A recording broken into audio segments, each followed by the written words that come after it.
sincérité des frères et des sœurs. T'as des gens, ils font semblant. La communauté afro, pour eux, c'est un marchepied pour se donner de l'importance, mais ils en ont rien à faire. Ouais, ça c'est vrai. Il y en a, ils font semblant, mais quand t'es dans les coulisses, t'es dégoûté du nombre de frères et de sœurs qui font semblant. Eux, en fait, ce qu'ils veulent, c'est juste exister.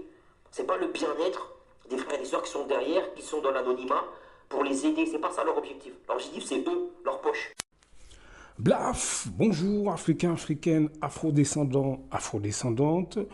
Je vous salue, je vous souhaite, qu'est-ce que je veux dire aujourd'hui? Je vous souhaite tout le bonheur, je vous souhaite la joie, je vous souhaite la santé, je vous souhaite le bien-être et je vous souhaite un rayon de soleil dans votre vie. C'est pas mal ça, hein? C'est pas mal. On n'a pas, encore une fois, on n'a pas besoin d'attendre le nouvel an pour se souhaiter les bonnes choses. Il faut qu'on apprenne à utiliser des mots positifs quand on se parle, mes frères et sœurs. Faut pas hésiter. Aujourd'hui, moi, je veux parler aux hommes noirs. Que vous soyez africain, afro-antillais, etc., etc., c'est pareil, ok? Je parle à tous les hommes noirs. Les gars, la psychologie, le bien-être, etc., la santé mentale, c'est pas fait pour les animaux. Même les animaux ont besoin de bien-être, les gars.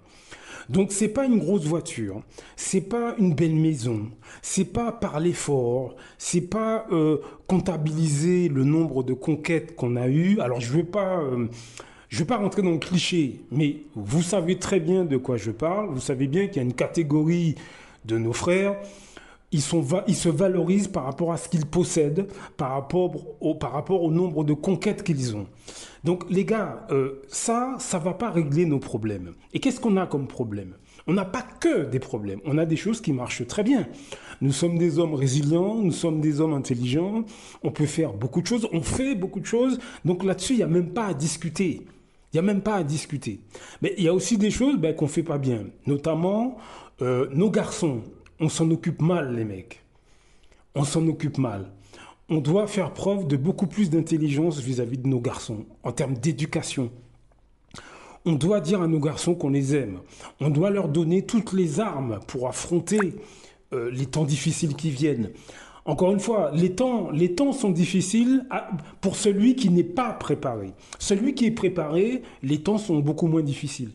Et quand je dis préparation, c'est pas uniquement avoir à manger et des vêtements. Non, c'est dans sa tête. On doit préparer nos garçons pour le monde difficile qui vient, mais aussi pour le rôle de mari ou d'homme ou de chef de maison qu'ils auront un jour à prendre sur leurs épaules. C'est important, les gars. Ça commence par transmettre leur histoire. On doit arrêter de penser que nos enfants, ils vont tout apprendre seuls sur un certain nombre de questions. Ils vont tout apprendre seuls. Non, en termes d'émotion et de psychologie, on doit leur apprendre leur histoire, bien sûr. Bien sûr qu'on doit leur apprendre leur histoire, on doit leur donner notre éducation, l'éducation qui vient de nos traditions. Alors ça ne veut pas dire qu'il faut être passéiste, ça ne veut pas dire qu'il faut être bloqué dans le passé, c'est pas ce que je suis en train de dire, non. On doit aujourd'hui, en 2024, apporter à nos garçons, alors à nos filles aussi, mais il ne faut pas oublier que demain, nos garçons, ce seront eux ils seront les chefs de famille. Demain, ce sont eux qui vont aimer nos femmes. En l'occurrence, aujourd'hui, nos jeunes filles qui vont devenir des femmes. Il ne faut pas qu'ils reproduisent les choses négatives que nous avons en nous. Est-ce que vous voyez ce que je veux dire? Donc les gars, si vous avez du mal avec ces questions-là, peut-être qu'il est temps d'aller voir un psychologue, peut-être qu'il est temps d'aller voir un psychiatre. Il n'y a pas de honte, il n'y a pas de gêne. Quand on se sent pas bien, il n'y a pas de honte à aller voir un professionnel de l'esprit. Je veux dire que quand ta voiture, elle tombe en panne, qu'est-ce que tu fais? Tu vas voir un mécano. Quand tu as un problème d'électricité dans la maison, tu appelles un électricien. Quand ta tête, ça ne va pas, tu vas voir un psychologue ou un psychiatre. Il n'y a pas de honte à faire ce travail. Si vous n'y arrivez pas seul, parlez avec madame. Parlez avec madame. Vous lui dites, chérie, écoute, moi, ça ne va pas. Je ne me sens pas bien et je suis sûr que 99% des femmes antillaises ou africaines ou ce que vous voulez, je suis sûr qu'elles seront tout à fait heureuse de vous aider sur ces questions-là. Est-ce que vous comprenez, les gars? Il n'y a pas de honte à parler de psychiatrie, de psychologie. Il n'y a pas de honte à dire à sa femme, je ne me sens pas bien, j'ai besoin de ton aide. Je ne vois pas où est le problème, moi. On n'a pas besoin de jouer au Rambo. On n'a pas besoin de parler fort. On n'a pas besoin de se donner un style. Apprenez, les gars, à faire preuve d'humilité. Parce que ça tue nos familles, ça tue nos femmes. Parce que on dit que les femmes noires sont difficiles. Moi, je ne suis pas d'accord. Je ne suis pas d'accord. Déjà, on parle d'une catégorie de personnes. Encore une fois, il n'y a pas de généralisation possible. C'est une catégorie, effectivement, de femmes noires qui sont elles-mêmes compliquées et qui ont elles-mêmes des problèmes dans leur tête. J'en ai déjà parlé dans tous ces audios, de cette catégorie d'afrodescendants que je décris dans tous ces audios. Ça, on est d'accord. Mais vous avez aussi beaucoup de nos femmes, quel que soit le pays du monde noir, je veux dire, elles sont tout à fait équilibrées et elles seront tout à fait capables de nous aider. Donc, il ne faut pas hésiter à leur parler. Parce que, mettez-vous à la place de madame. Vous jouez au coq de combat toute la journée.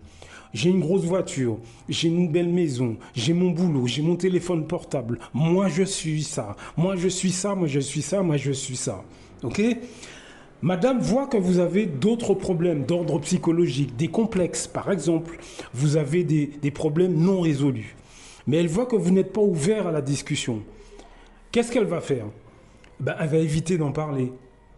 Elle va peut-être vous en parler une fois. Quand elle va voir que vous êtes fermé, qu'est-ce qu'elle fait? Elle arrête d'en parler. Le souci, c'est que la situation empire avec les années. Est-ce que vous comprenez ça? La situation empire avec les années. Et qu'est-ce que ça donne? Ça donne des couples bancals, ça donne des couples où les enfants ne sont pas pleinement à l'écoute de leurs émotions, ça donne des couples où s'il y a un garçon, le garçon lui-même grandit avec les mêmes traumas et on reproduit génération après génération les mêmes problèmes. Et je ne parle même pas d'esclavage et de colonisation, parce que ça inclut dans tout ça. Il y a la mémoire générationnelle, les mecs. Et à un moment donné, il faut qu'on parle de ce genre de choses. La mémoire générationnelle. Alors, ça ne veut pas dire que dans notre histoire, il n'y a eu que l'esclavage. Non, ça, c'est le travail des Occidentaux qui nous ont mis ça dans la tête. Mais c'est pas vrai. Je veux dire que l'esclavage, ça a été une page petite de notre histoire, qui a duré, certes, 400 ans, blablabla, mais notre histoire date de plusieurs milliers d'années. Allez écouter Omotunde.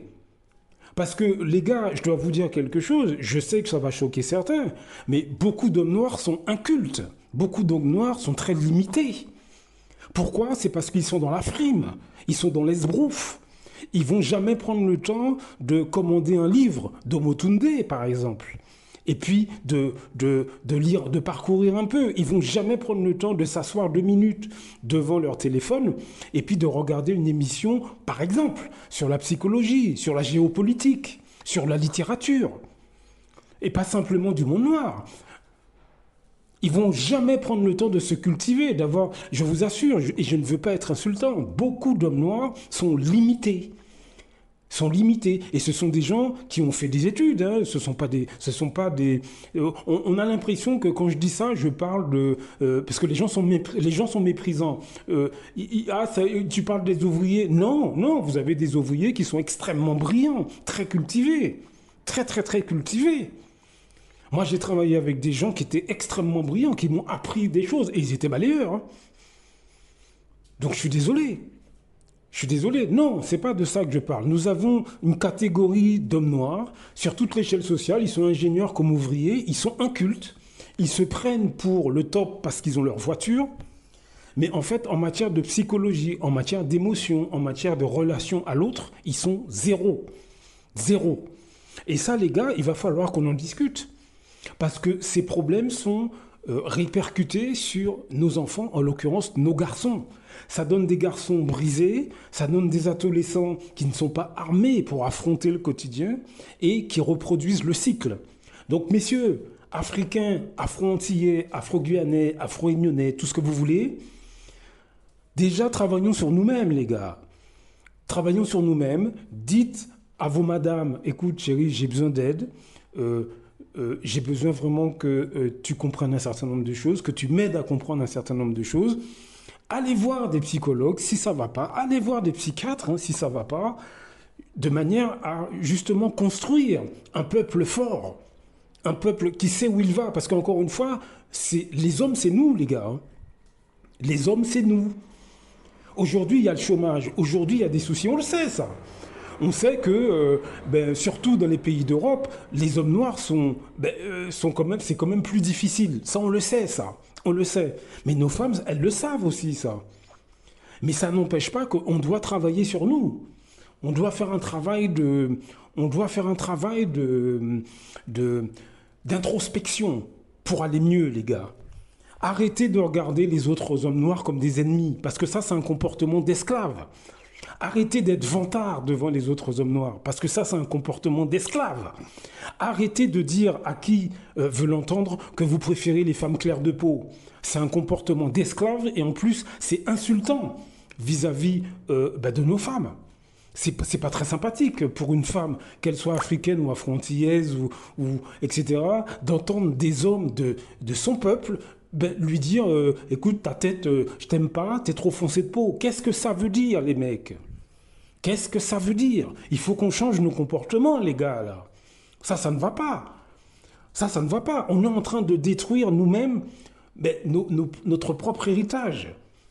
Donc, si vous connaissez des gens comme ça, suggérez-leur d'aller voir un psychiatre et un psychologue. Il n'y a pas de honte. Hein. Les problèmes de négritude, nos anciens en ont parlé de ça. Aimé Césaire en a parlé. France Fanon, Thomas Sankara, Nkrumah, etc. Je cite toujours les mêmes personnes, mais ces gens ont fait un travail. C'est pas pour les chiens quand même. Donc, servons-nous de cet héritage-là pour améliorer notre psychologie, pour renforcer notre estime de nous-mêmes et pour qu'on fasse des familles heureuses. C'est fini la grosse voiture, la belle maison que tu n'arrives même pas à payer. Parce que je suis sûr que dès le 5 du mois, tu n'as plus d'argent. Donc ça ne sert à rien d'investir dans une grosse voiture, dans une belle maison, avec ton téléphone portable, si dans ta tête, tu es incapable de t'accepter. Moi, je préfère prendre les transports en commun, je préfère avoir un téléphone basique, et puis dans ma tête, je me sens bien. Hein. Moi, je préfère. Hein. D'ailleurs, c'est comme ça que je vis, d'ailleurs, moi. Hein. Je ne possède pas grand-chose. Hein. Je ne suis pas matérialiste. Mais je préfère parce que dans ma tête, ça va. J'investis avant tout dans ma tête. Ça ne veut pas dire que j'aime pas les belles choses. J'aime bien les voitures de sport. Hein. J'aime bien les belles maisons. Hein. Oui, bien sûr. Mais je préfère avant tout me sentir bien dans ma tête. Parce que quand je suis bien dans ma tête, je suis bien avec les autres. Donc voilà, messieurs, j'espère qu'il y en a quelques-uns qui vont écouter ce que je dis. Mesdames, si vous entendez ce message, passez ça à un monsieur ou à des hommes que vous connaissez, des frères, des sœurs, des oncles, etc., des amis. Je pense que ça prête à réflexion.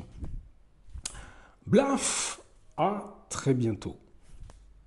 Beaucoup d'Africains se lèvent contre des autres Africains. C'est généralement à travers la corruption. L'Europe, l'Occident le sait. La meilleure façon de faire tomber un Africain qui se lève pour les intérêts des Africains, il faut aller corrompre ses amis ou ses compatriotes. C'est comme ça, c'est toujours à cause de l'argent. Celui qui a fait tomber Sankara, il a fait beaucoup. C'est parce qu'il voulait être Sankara à la place de Sankara.